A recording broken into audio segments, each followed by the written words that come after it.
Hey there, it's Ashley. So I'm here today to talk about the top 9 reasons why you need to become a prepper.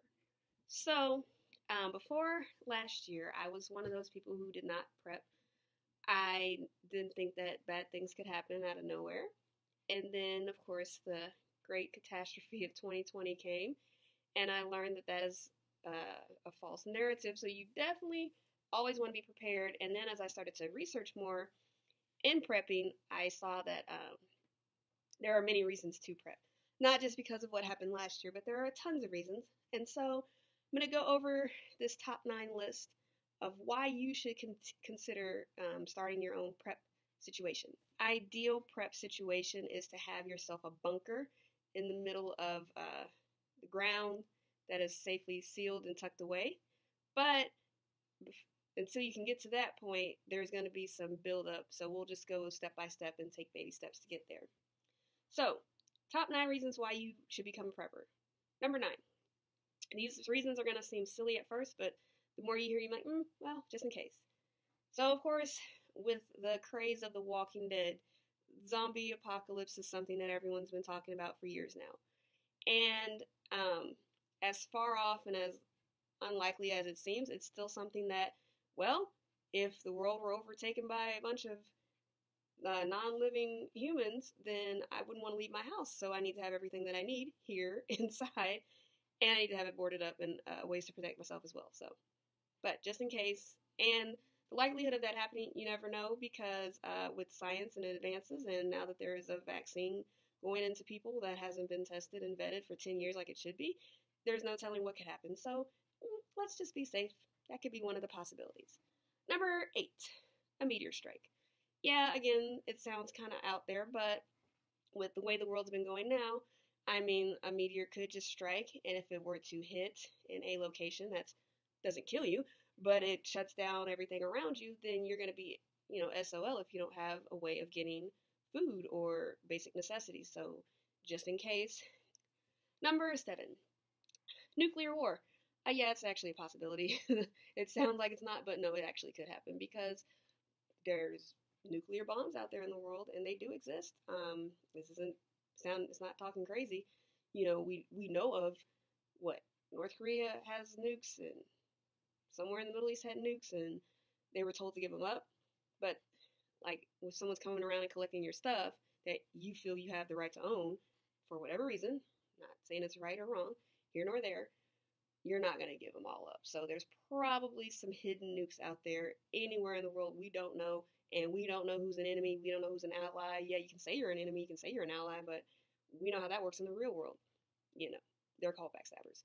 So imagine an entire country being a backstabber, and they could just drop a bomb on us at any time. So you might want to, that could be a possibility. So, and again, just like with a meteor, if it strikes in the right spot, you can still live, but everything will be shut down and there could be mass chaos. So you might want to be prepared just in case that happens, because it actually could. Now, this one's going to seem more logical, more reasonable. But number 6 is a natural disaster. Depending on what part of the country you live in or where you live in the world, you're more prone to certain disasters. Unfortunately, though, with a lot of prepping, only your best result would be to have that bunker tucked away in the middle of the earth. And even then, if it were an earthquake, if you were sitting on top of the plates, then you're kind of screwed. But if you were located in the right spot, you could survive that too. Anyways, though, I mean, a natural disaster is very likely depending on where you live. And, you just want to be prepared. It could be a tornado, it could be a volcano, it could be an earthquake, it could be a tsunami, hurricane, anything. They happen all the time. And every time you look around and you see people, they had to flee their homes and everything was destroyed, and now they're at the mercy of FEMA, and you don't want to be at the mercy of FEMA.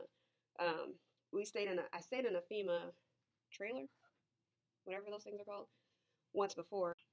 When I had first graduated from undergrad, my friends and I, that was right around the time of Katrina, and so we went down there for some of the relief efforts, and we stayed in one of the FEMA trailer thingies or whatever. And so it wasn't bad.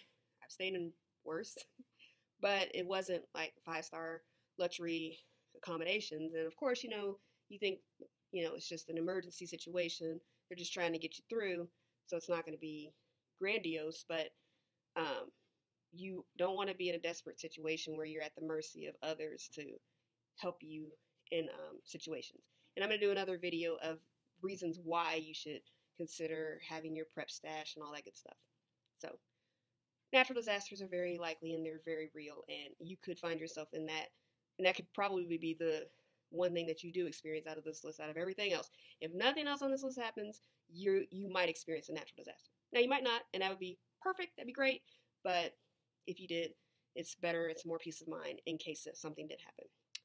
Okay, number 5, the grid goes out. I know that seems like another one of those sci-fi, that's not going to happen things, but actually it could happen because, you know, we had the big scare with Y2K back in 1999, of course, and, you know, we woke up the next day, January 1st, 2000, and nothing happened. But that was then, and the more that we are dependent on technology, the more we use it, you know, we've seen large-scale crashes of the internet, large-scale crashes of technology. You know, we saw at the Super Bowl that one year where the power went out on national television at the Super Bowl. Like, who would have thought that something like that could happen? So, you know, it's possible that systems would go down, and if systems go down, you can't make any transactions, so you couldn't purchase anything. So you would want to have something stashed away until the system can come back up, and you wouldn't know how long that would take or how long that would last, so it'd be best to just be prepared just in case. You never want to be too dependent on something to the point that if it were to go out, you would literally be out of luck.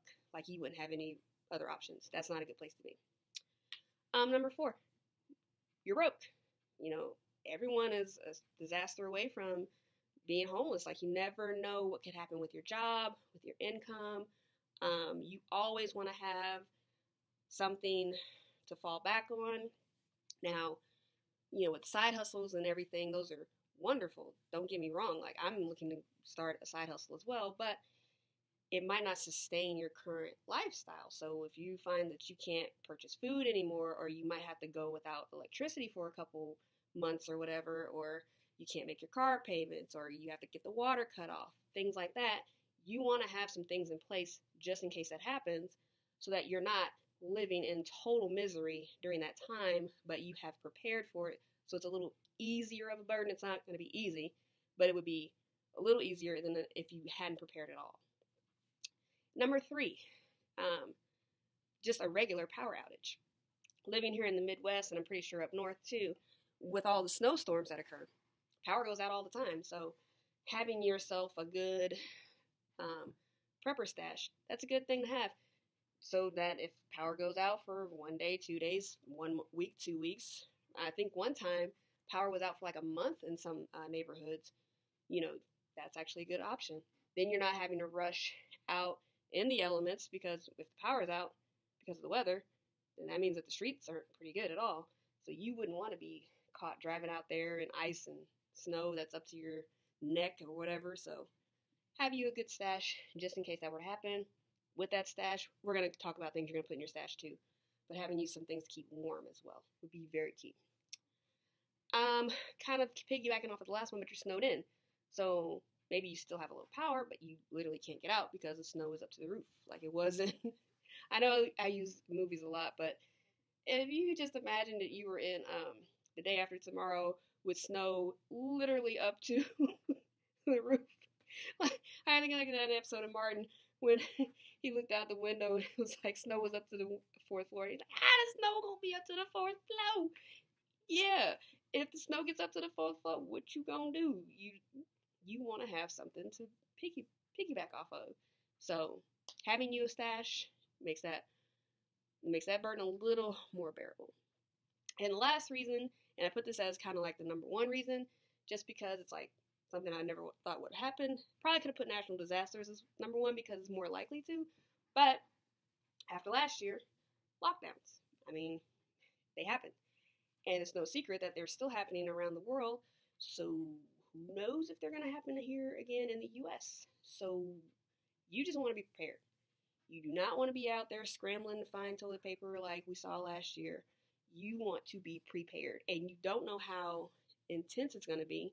You know, last time, I know especially here in Missouri especially, because I'm here in Kansas City, so I get to see both Kansas and Missouri. Two completely different reactions to what happened.